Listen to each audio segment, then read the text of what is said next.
যে ঢাকা শহরে 50,000 নেতাকর্মী নিয়ে মিছিল হবে যে কোনো মুহূর্তে, যে কোনো সময়। কবে, কখন, কোন দিক দিয়ে হবে সেটা সরি আমাকে কেউ জিজ্ঞেসও করবেন না, আমি বলতেও পারবো না। তবে যারা আমাদের দলীয় নেতাকর্মী যারা আছেন তারা সংগোপনে খবর পেয়েই যাবেন কখন, কোথায়, কোন সময় হাজির হতে হবে। আজ থেকে 2 মাস আগে আপনাদেরকে একটা ভিডিওতে বলেছিলাম যে 4 ভাগে ভাগ হয়েছে ঢাকা শহরকে। তার একটা অংশ পুরোটা আছে আমাদের জাহাঙ্গীর আলমের হাতে, দ্বিতীয়টা অংশটা আছে আমাদের সেই যুবলীগ নেতা সম্রাটের হাতে। বাকি 2টা একটু গোপনই রাখলাম এই মুহূর্তে। সম্রাটের খেলাটা দেখবেন ঠিক হয় জাহাঙ্গীর আলমের আগে বা পরে। তবে ঢাকা শহরে 50,000 বলেছে, আসলে 50,000 না, এটা হয়ে যাবে হয়তো 2 থেকে 3 লক্ষ। কারণ 50,000 নেতাকর্মী নামার সাথে সাথে আমজনতা, সাধারণ মানুষ নেমে আসবে লাখের উপরে। অনেকে আমার ভিডিও শুনে মন্তব্য করেন যে ভাই আপনি তো বলছেন পদত্যাগ তো করছে না, কাজ তো হচ্ছে না। তাদের উদ্দেশ্যে আমি বলি ভাইরে, আমি তো বলছি কাজ হচ্ছে না, পদত্যাগ করছে না। আসলে আমি বা আপনি, আমরা কতটুকু করতেছি রাস্তায়, আমরা কতটুকু আমাদের শক্তি সামর্থ্য দেখাচ্ছি রাস্তায় যে ওরা পদত্যাগ করবে। তবে বর্তমানে গতকাল রাতের যে খবরটা আছে যে পুলিশ প্রশাসনকে 100% অ্যালার্ট করা হয়েছে সারা ঢাকা শহরে, অন্য কোনো শহরে নয়, ঢাকা শহরে। তার কারণ হচ্ছে পুলিশ প্রশাসনকে বলা হয়েছে যে কোনো সময় আওয়ামী লীগের বিস্ফোরণ ঘটবে। আওয়ামী লীগের বিস্ফোরণ বলতে মিছিলের বিস্ফোরণ ঘটবে, জনসমুদ্র হবে। এটার উপরে খেয়াল রাখার জন্য এনএসআই, ডিজিএফআই, ডিবি, সিআইডি সবাইকে লাগিয়ে দেওয়া হচ্ছে, কিন্তু কেউ কোনো ক্লু বের করতে পারছে না। যার কারণে গতকাল রাতেই বেশ কয়েকজনের সাথে কথা হয়েছে। সেইখান থেকেই সর্বপ্রথম কথা বলার পরেই জাহাঙ্গীর সাহেব, আমাদের সাবেক মেয়র, উনি একটা স্ট্যাটাস দিয়েছেন আপনার। এবং এই মুহূর্তে যেহেতু আমাদেরকে বলে দেওয়া হয়েছে যে প্রচার করে দাও, আমরা লেগে পড়লাম প্রচারে। আমরাও আবার নেমে পড়লাম সেই প্রচারে যে আওয়ামী লীগ জয় বাংলার স্লোগানে প্রকম্পিত হবে ঢাকা সিটি। যে কোনো মুহূর্তে, যে কোনো দিন প্রস্তুতি নেন। আমাদের কাছে শুধু দরকার ক্রিকেট খেলার স্ট্যাম্প যার উপর থাকবে জাতীয় পতাকা। আমরা লগিব এটা নিয়ে আর নামবো না। এবার চলবে ক্রিকেটের স্ট্যাম্প, 4-6 ছক্কা, এভাবেই চলবে। আপনার গত 2-3 মাস ধরে আমাদের আওয়ামী লীগের ছোটখাটো মিছিল দেখেছেন, 20 জন, 25 জন, 10 জন এভাবে করে। আর গত শুক্রবার দিন, গতকাল দেখেছেন আমাদের বিশাল মিছিল, যে মিছিলে আমাদের লোক সংখ্যা হয়েছিল সর্বনিম্ন 5,000। তার মধ্যে আমাদের নেতাকর্মী যদি 500 থেকে থাকে, বাকি সব ছিল যে আমজনতা। এবং সেটা সবচেয়ে মজার বিষয় কি জানেন, জুমার নামাজের পর নামাজ পড়ে এককভাবে আওয়ামী লীগ নেমে গিয়েছিল। এটা হচ্ছে সাহস। আওয়ামী লীগের এক একটা নেতাকর্মী সবগুলো আরজেস গ্যানেট। আমাদের জন্য কোনো বাইরে থেকে গ্যানেট কিনতে হয় না, অস্ত্র কিনতে হয় না, আমরাই আরজেস গ্যানেট। তার ওই পান্ডা বাহিনীকে দিয়ে আওয়ামী লীগের কর্মকাণ্ড নিষিদ্ধ করার নাটক করিয়ে আওয়ামী লীগকে কর্মকাণ্ড নিষিদ্ধ করেছে। যার কারণে নির্বাচন কমিশনও বলেছে আওয়ামী লীগের মার্কাটিও আগামী নির্বাচনে থাকছে না। এখন এরপরে নুরুকে দিয়ে মব তৈরি করে 3 বার জাতীয় পার্টির অফিসে আগুন এবং হামলা চালানো হয়েছে। এবং এই জাতীয় পার্টির অফিসটি হামলা চালানোর মূল উদ্দেশ্য হচ্ছে আওয়ামী লীগের সহযোগী হিসেবে, এই আওয়ামী লীগের দোসর হিসেবে জাতীয় পার্টিকেও ব্যান করা। তারপরে হাসানুল কিনু, তারপরে রাশেদ খান মেনন, তাদের দলকেও পর্যায়ক্রমে ব্যান করা। তা এখন যদি আপনি 68 ভাগ মানুষের দলকে ব্যান করে 32 ভাগ মানুষের দলকে দিয়ে ভোট করান, তাহলে সেই ভোটের ক্রেডিবিলিটি সারা বিশ্বে কোথাও হবে না। বিএনপিবিহীন যে নির্বাচন আওয়ামী লীগ করিয়েছে, এই নির্বাচনটিকে যেইভাবে পৃথিবীতে ডিসপিউটেড হতে হয়েছে, এবারের নির্বাচনটি তার চেয়েও বেশি ডিসপিউটেড হবে। কারণ কি দেখেন, আপনি খালি চোখে দেখেন, খালি চোখের কথাটা কি, যদি আওয়ামী লীগ যদিও ক্ষমতায় থেকে নির্বাচন করেছে, সমস্ত দলের জন্য, ব্যক্তির জন্য নির্বাচনে প্রার্থী হওয়ার ডোর কিন্তু ওপেন ছিল, তারা নির্বাচনে প্রার্থী হতে পেরেছে। কিন্তু এখন বিষয়টা কি দাঁড়াচ্ছে যে তারাই নির্বাচন করবে, অন্য দল আওয়ামী লীগ, জাতীয় পার্টি, তারপরে কমিউনিস্ট পার্টির মতো দল তারা কি করতে পারবে না, নির্বাচনে অংশগ্রহণও করতে পারবে না। তাহলে আপনারা বোঝেন যে আপনি বিশ্বমানের একটা নির্বাচন করবেন যে পৃথিবীকে উল্টায়া ফেলবেন, সে উল্টানোর জায়গায় দেখা যাচ্ছে আপনিই উল্টে গেলেন। মানে আপনিই মাথা উপরে, মাথা নিচে, পা উপরের দিকে দিয়ে আপনিই শুয়ে থাকলেন। এখন ব্যাপারটা বোঝেন, ভারত কি চায় বাংলাদেশে একটি নির্বাচন হোক যে নির্বাচনে জাতীয় পার্টি এবং আওয়ামী লীগ অংশগ্রহণ করতে পারবে না? না, চায় না। ভারত এই নির্বাচনকে কখনো অ্যাকসেপ্টও করবে না এবং গ্রহণও করবে না। তবে আমরা যেটা মনে করি, আমরা যেটা বুঝতে পারি, যেই নির্বাচন ভারত গ্রহণ করে না, যেই নির্বাচন ভারত অ্যাকসেপ্ট করেনি, সেই রকম নির্বাচন নিয়ে বাংলাদেশে কখনো লম্বা সময় ধরে সরকার ক্ষমতায় থাকতে পারেনি। জিয়াউর রহমান সাহেব 78 সালে একটি নির্বাচন করেছিলেন। এই 78 সালের নির্বাচন করার পরে 79, 80, 81 3 বছরে উনি শেষ করতে পারেননি, কিন্তু তাকে বিদায় নিতে হয়েছিল। এরশাদ সাহেব ভারতের সাথে সবসময় সুসম্পর্ক বাজিয়ে রেখেই চলেছেন। 86 সালে তিনি একটি নির্বাচন করেছেন, 86, 87, 88, 89, 90 উনি 4 বছর থেকেছিলেন। কিভাবে থেকেছিলেন?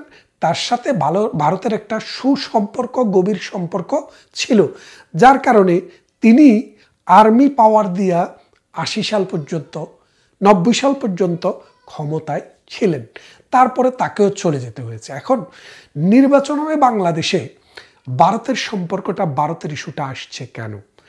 আপনাকে বুঝতে হবে, ভারত হচ্ছে আমাদের প্রতিবেশী এমন একটি রাষ্ট্র, যে রাষ্ট্রটি আমার সীমান্তের 3টি দিক বিস্তৃত হয়ে আছে।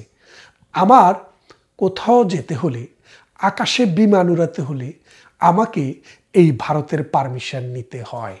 কারণ সিভিল এভিয়েশন মতে আমাদের যে বিমান চলে, এটা কিন্তু ভারতের উপর দিয়ে যায়, মায়ানমারের উপর দিয়ে যাওয়ার সুযোগ নেই। মায়ানমারের সাথে আমাদের সম্পর্ক তো ভালো না, আর তাছাড়া মাত্র পার্বত্য অঞ্চলের একটি কোণা মাত্র আমাদের সাথে মিয়ানমার, আর দক্ষিণে বঙ্গোপসাগর।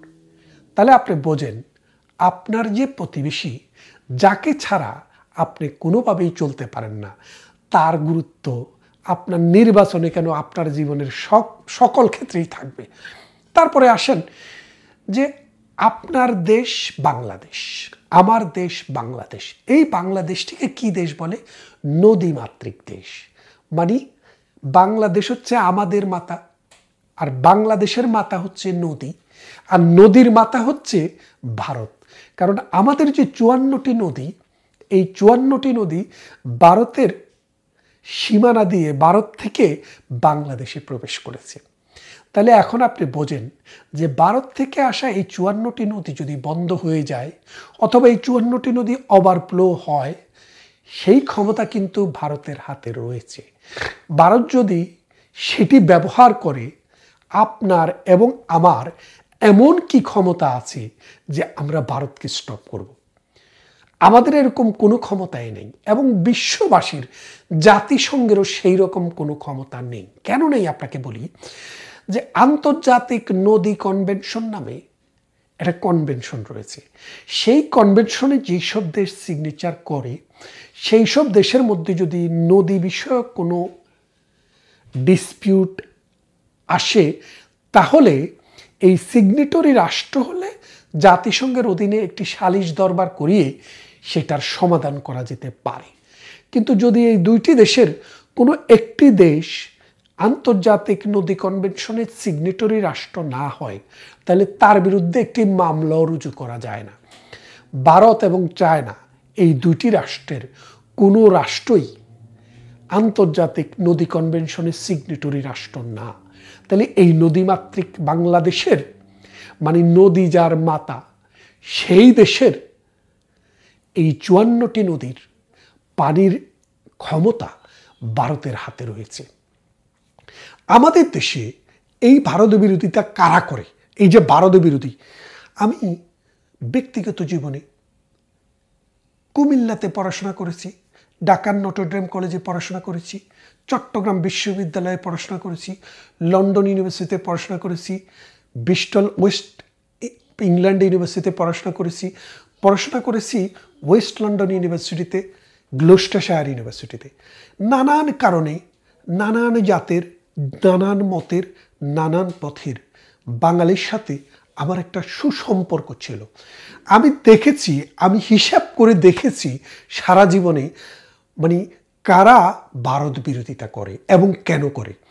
ভারত বিরোধিতার প্রথম কথাটি হচ্ছে, ভারতের মানুষের ধর্ম হচ্ছে মূলত হিন্দু, এবং এই হিন্দু ধর্মের ভিতর থেকেই মুসলমানেরা বেরিয়ে এসছে। অর্থাৎ ওইখানে এসেই মুসলমানেরা চাষবাস করেছে, ব্যবসা বাণিজ্য করেছে, ধর্ম বিস্তার করেছে। আমাদের পূর্বপুরুষেরা কেউ বিদেশ থেকে এসছে, কেউ কনভার্টেড হয়েছে, যার কারণে এই ভারতে মুসলমান এবং হিন্দুর মধ্যে একটা ক্ল্যাশ কিন্তু সুপ্রাচীন কাল থেকেই ধীরে ধীরে গড়ে উঠেছিল। তারপর ব্রিটিশরা যখন ভারতবর্ষ ছেড়ে চলে যায় 47-এ, তখন দুইটি রাষ্ট্র ধর্মের ভিত্তিতে হয়েছিল, পাকিস্তান এবং হিন্দুস্তান। পাকিস্তানের মুসলমান সংখ্যাগরিষ্ঠ রাষ্ট্র, মুসলমান দেশ, যেখানে বাংলাদেশও একটি অংশ ছিল। আর হিন্দুস্তান যেটি সংখ্যাগরিষ্ঠ হিন্দু মানুষ, যার কারণে এই ভারতের আরেকটি নাম হিন্দুস্তান। কিন্তু দেখেন, আজকের পৃথিবীতে একমাত্র ইন্দোনেশিয়াকে বাদ দিলে পৃথিবীর সবচাইতে বেশি মুসলমান বাস করে ভারতে। ভারতের যে পতিতদেশা মানে যদি মানুষদেরকে দেখেন, 2 জন মানুষ ভারতে প্রেসিডেন্ট হয়েছেন, 2 জন মানুষ ভারতের সেনাপ্রধান হয়েছেন, অন্তত 8 থেকে 10 জন মানুষ ভারতের প্রধান বিচারপতি হয়েছেন। কাদের কথা বলছি? যারা মুসলিম। আর হিন্দুদের তো আছেই, হিন্দু সংখ্যাগরিষ্ঠ দেশ, তার মানে 2 জন মুসলিম ভারতের প্রেসিডেন্ট হয়েছেন, 2 জন মুসলিম ভারতের সেনাপ্রধান হয়েছেন, এবং অন্তত 10 জন মানুষ ভারতের চিফ জাস্টিস হয়েছেন মুসলমান। কিন্তু আপনি পাকিস্তানের দিকে তাকান এবং বাংলাদেশের দিকে তাকান, 1971 সালে বাংলাদেশে অন্তত 19% হিন্দু সংখ্যাগরিষ্ঠ লোক ছিল। এই 71 সাল থেকে আজকে কত সাল? আজকে হচ্ছে 2025 সাল। এই 54 বছরে শেখ হাসিনার যুগে একমাত্র একজন চিফ জাস্টিস আমরা সুপ্রিম কোর্টে দেখেছিলাম, যিনি সংখ্যা লঘু সম্প্রদায়ের, তাও তিনি হিন্দু নয়। আর বাকি অন্য কোনো সরকারের আমলে বা কোনো জায়গায় আমরা আর কোনো চিফ জাস্টিস দেখিনি, প্রেসিডেন্টও দেখিনি, স্পিকারও দেখিনি, আপনারাও দেখেননি। নির্বাচন কমিশনার, প্রধান নির্বাচন কমিশনার, তাও দেখেননি, অথবা মহা হিসাব নিরীক্ষক, তাও দেখেননি। তার মানেটা কি দাঁড়াচ্ছে? বাংলাদেশ ইন্ডিয়ার চাইতে বেশি হিন্দু থাকা সত্ত্বেও, মানে ইন্ডিয়াতে যে পরিমাণে, যে অনুপাতে মুসলিম আছে, বাংলাদেশে তার চেয়ে বেশি অনুপাতে হিন্দু ছিল। আমরা সেটাকে আস্তে আস্তে তাড়িয়ে দিয়েছি।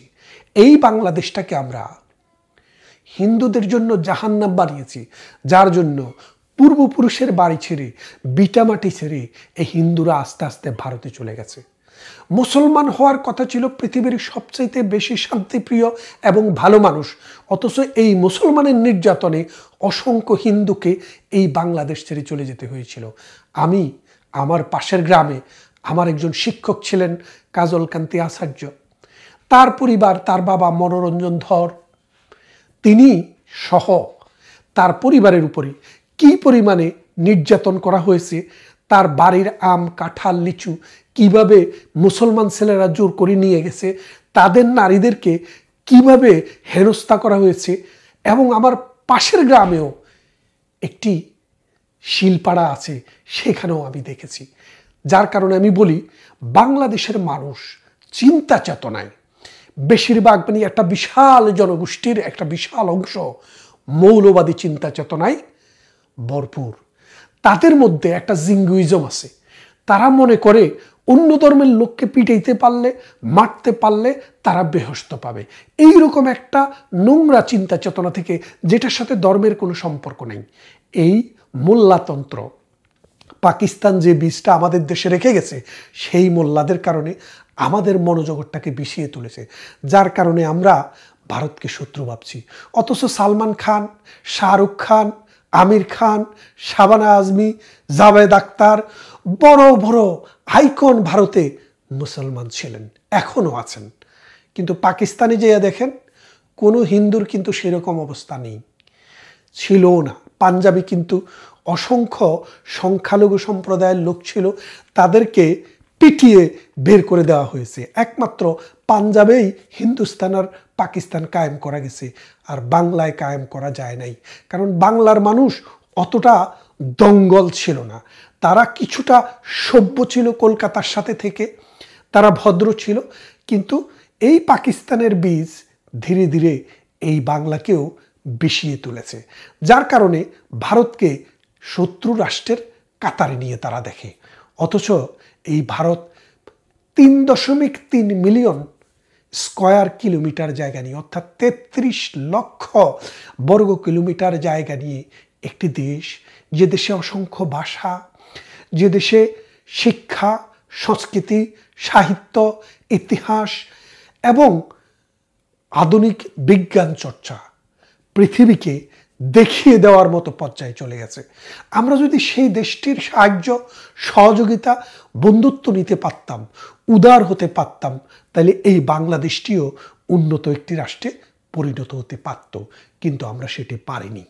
আর না পারার কারণ আরেকটি ভিডিওতে, আমার এই ভিডিওটিকে আমি পার্ট 1 হিসাবে রাখলাম, আর দ্বিতীয় ভিডিওটি হবে পার্ট 2। না হয় ভিডিওটি অনেক বড় হয়ে যাবে। যেই কথাটি বলছিলাম, যে ভারত চায় না আওয়ামী লীগ জাতীয় পার্টি বিহীন, অর্থাৎ বাংলাদেশের 68% মানুষ যেখানে নেই, সেই রকম কোনো নির্বাচন ভারত চায় না। আর এটা ঠেকানোর জন্য যা কিছু দরকার বাংলাদেশের মানুষে করবে, আর আমাদের সেই মানুষদের পক্ষে ভারতের মতো শান্তিকামী, গণতন্ত্রপ্রেমী, সংস্কৃতিবান রাষ্ট্র অবশ্যই থাকবে বলে আমরা বিশ্বাস করি।